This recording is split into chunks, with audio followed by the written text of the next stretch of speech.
सन्माननीय सदस्य जितेंद्र आव्हाड जी. अध्यक्ष महोदय, काय हे बघा, नाही, पण आपल्याला अध्यक्ष- रिप्लायला जवळपास पाऊण तास 1 तास लागेल. 5:30 वाजता गिलोटी नाही तोपर्यंत आपले जितके सदस्य बोलता येईल तेवढा आपण प्रयत्न करतोय. सर्वांनी सहकार्य करा. 5-5 मिनिटात जर पॉइंटेड विषय मांडले तर बरं होईल. अच्छा, ते शेअर करतो म्हणाले. अध्यक्ष महोदय, बोला.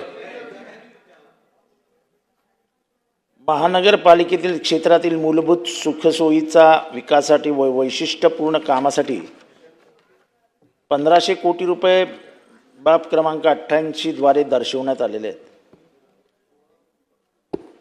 या पैशाचं वाटप कसं होतं? नाही, नगर विकासला काय पैशाची कमीच नसते, त्याची काही काळजी करू नका. पण आता थोडंसं घर्षण दिसतं आजकाल, कारण का सोडताना कमी सोडतात, ते चालू असतं. अध्यक्ष महोदय,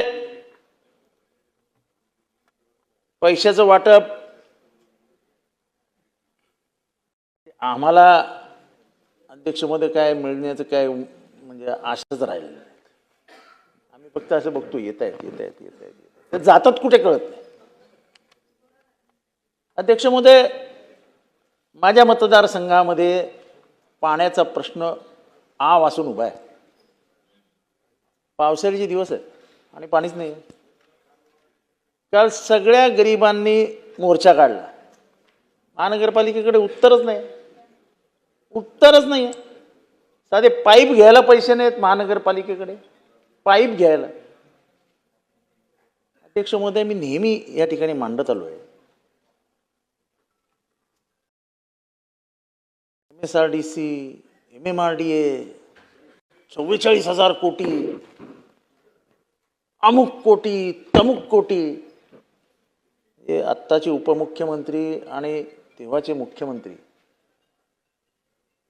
माझ्या नगरीतले आहेत. आधी नगरसेवक होते. नाही, मित्र आहेत खरे. काय लाजायचं काय? फक्त ते आजकाल थोडंसं आता मोठे झालेत. ते मैत्रीचा दर्जा बदलतो. अध्यक्ष महोदय, मुख्यमंत्री एवढं सगळं काम करत असताना या शहराला एक धरण दिलं असतं, त्यांच्या आयुष्यभर लोकांनी नाव काढलं असतं. आयुष्यभर ज्यांनी महाराष्ट्राला पाणी दिलं, मग ते शंकरराव चव्हाण साहेब असोत, यशवंतराव चव्हाण साहेब असोत, लातूरमध्ये पाणी देणारे विलासराव देशमुख असोत, शहर त्यांना विसरत नसतं. पवार साहेब तर काय, त्यांचं काय, ते सगळ्याच म्हणजे सगळीकडेच त्यांचं योगदान आहे. पण अध्यक्ष महोदय, आमच्या शहरात पाणीच नाही हो.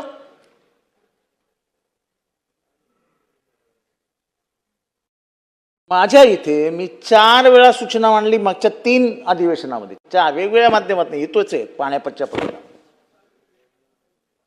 स्वतः उपमुख्यमंत्र्यांच्या म्हणजे ते तेव्हा नव्हते नगरविकास म्हणून, इथे मंत्री महोदय सामंत साहेब बसले होते. ते म्हणालेले की मी नगरविकासची जबाबदारी माझ्याकडे दिलेली आहे. त्याने झालं आयुक्त बैठक घेतील, सगळे मार्गी लावतील. 1% ही प्रश्न मार्गी लागलेला नाही. 1%. मुंब्रा शहरामध्ये 7 टाक्या मंजूर झाल्या, 7 टाक्या बांधणार म्हणून. अधिकारी उत्तर काय देतात? कॉन्ट्रॅक्टर ऐकतच नाहीत. अरे, कॉन्ट्रॅक्टरच्या जीवावर महानगरपालिका चालते. करा ना ब्लॅकलिस्ट त्याला. त्याची करोडो रुपयाची बिलं तुम्ही काढता आणि जेव्हा काम करण्याची वेळ येते तेव्हा तुम्ही सांगता कॉन्ट्रॅक्टर ऐकत नाही आणि पाण्यासाठी लोकांना वणवण भटकावं लागतं. आज कळव्यातलं पाणी, ठाणे शहराला पाण्याचा पुरवठा कमी होतो म्हणून ठाण्यातच थांबवण्यात आलेलं आहे आणि कळव्याला पाणी नाही. अध्यक्ष महोदय, हा विषय कधी सोडवणार?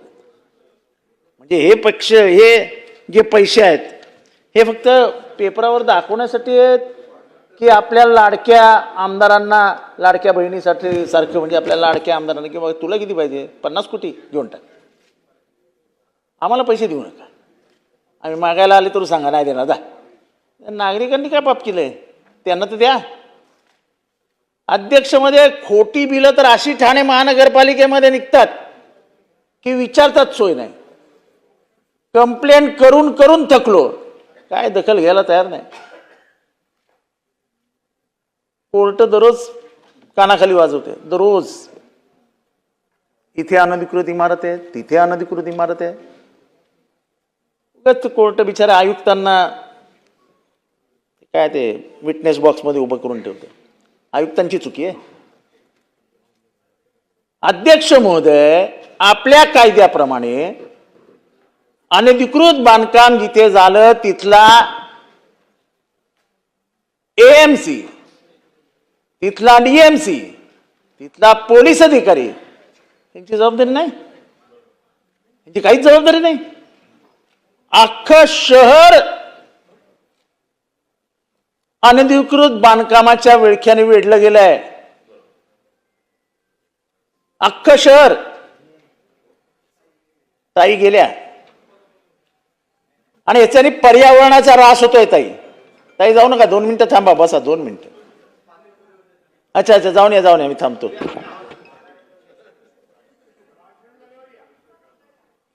अख्खं शहर अनधिकृत बांधकामाने वेढलं गेलंय आणि बदनाम फक्त एखादा परिसर होतो. आज दिव्यासारख्या शहरामध्ये 160 इमारतींचं बांधकाम सुरू आहे. 160 इमारतींचं. कोण लक्ष देणार? पार्किंग नाही, सीवरेज नाही, पाण्याचा सप्लाय नाही. मग चोरून पाणी घ्यायचं, लाईनी त्या सीवरेजच्या लाईनी खाडीत सोडून द्यायच्या. खाडीचं गटार झालो. आजपासून 20-25 वर्षापूर्वी तिथले जे स्थानिक आहेत, जे कोळी आगरी बांधव आहेत, ते असे जाळ्या टाकून मासे घेऊन यायचे.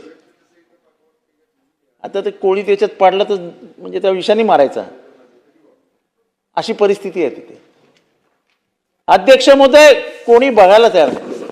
माझी उपमुख्यमंत्री महोदयांना विनंती आहे, तुमचं शहर आहे, या शहराने तुम्हाला मुख्यमंत्री पदापर्यंत पोहोचवलं.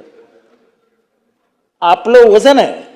आज अमित शहा असोत, अमित शहा साहेब असोत, नरेंद्र मोदी साहेब असो, आपल्या शब्दाला किंमत आहे. एखादा मोठा निधी घेऊन या ठाणे शहरासाठी. 2002 साली मी आणलेलं शाही धरण आजही पेंडिंग आहे.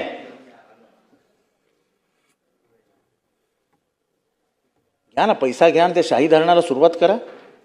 कारू नदीवरील धरणाला सुरुवात करा. ते फारच राग होतो यांना एकनाथ शिंदेचं नाव घेतल्यावर, गुलाबराव पाटलांना.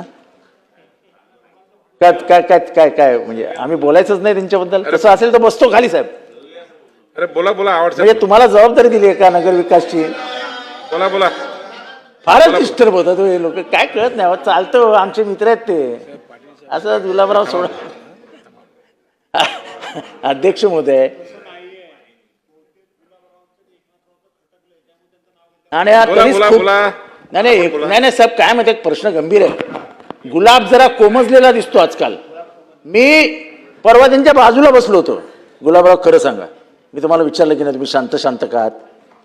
म्हणाले जाऊ देव, कशाला आता कशाला कोणाला अंगावर घ्यायचं, तुम्ही बघताय ना काय चालू आहे. हे आत्ता मला कळलं यार. नाही आत्ता कळलं मला. हे ते सारखे टोमणे मारतायत ना मला, त्याच्यावर ना मला कळलं की डाल में कुछ काला है.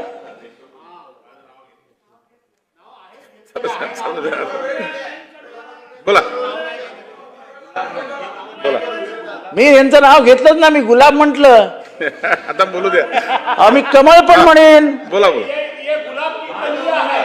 बोला बोला बोला. अध्यक्ष महोदय, आव्हाड साहेब हे आमचे चांगले मित्र आहे. ते मुंबऱ्याच्याच अवतीभोवती फिरतायत. खरं म्हणायला गेलं तर ते शिंदे साहेबांचे मित्र स्वतः कबूल करतात. आणि शिंदे साहेबांवर मी बोलल्यावर चिडतो असंही म्हणतात. सांगायचा अर्थ असा आहे की 7-8 वर्ष टर्म ते आमदार आहे, मंत्री आहे, पाण्याचा प्रश्न का सुटू शकला नाही, हा माझा त्यांच्याकडे पण सवाल आहे. कारण की ते महाराष्ट्राला मार्गदर्शन करणारे नेते आहेत. त्यामुळे मोदी साहेब आणि शहा साहेबांपर्यंत जाण्याची काही गरज नाही आणि शिंदे साहेबांच्या वालीत बोलल्यानंतर मी तुम्हाला काहीच नाही म्हणलं, करूया असं बोललो.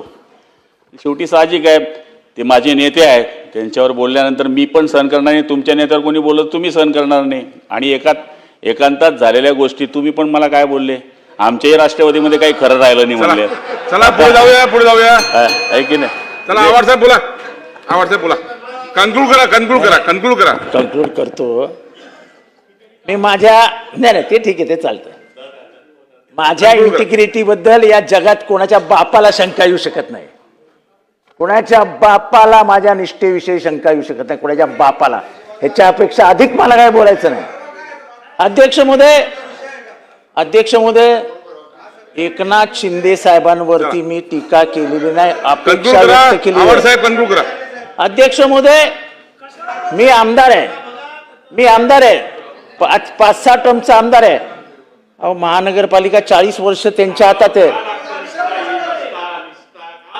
तुम्हाला सांगावी लागते हो साहेब, तुम्हाला सांगावी लागते. जाऊ द्या. अध्यक्ष महोदय, माझ्याबद्दल त्यांनी शंका व्यक्त केली की मी 7-8 टर्मचा आमदार आहे. नाही, थोडंसं ज्ञान मलाही आहे. अध्यक्ष महोदय, महानगरपालिकेचं धरण बांधण्याचं काम महानगरपालिकेने करायला क्षेत्रात. शिवसेना आहे ना सत्तेत दादा, 92 सालापासून 35 वर्ष होते ना ते दादा. अहो दादा, 35 वर्ष तुमची संस्था आहे ना. सन्माननीय सदस्य दिलीप बनकर, 5 शेवटचे 2-3 मिनिटं द्या. 2-3 मिनिटं. कन्क्लूड तुम्हाला मगच म्हटलं. हा ठीक आहे. त्यामुळे शासनाकडे माझी आग्रहाची विनंती आहे की ठाणे शहराचा पाण्याचा प्रश्न जो आहे तो दिवसेंदिवस गंभीर होत चाललाय. अनधिकृत बांधकामांचा विळखा वाढतोय. भ्रष्टाचाराने ठाणे महानगरपालिका पोखरली जाते आणि त्यामुळे ह्याच्याकडे गांभीर्याने लक्ष दिलं नाही. आणि आपलं कळव्याचं बोलते हो, तुम्हाला मुंबरा का दिसतो? त्या मुंबऱ्यामध्ये माणसं राहत नाहीत का? मारून टाका ना, मुंबऱ्यातल्या माणसांना मारून टाका. चला दिलीप बनकर साहेब मारून टाका. अध्यक्ष महोदय, 2025-26च्या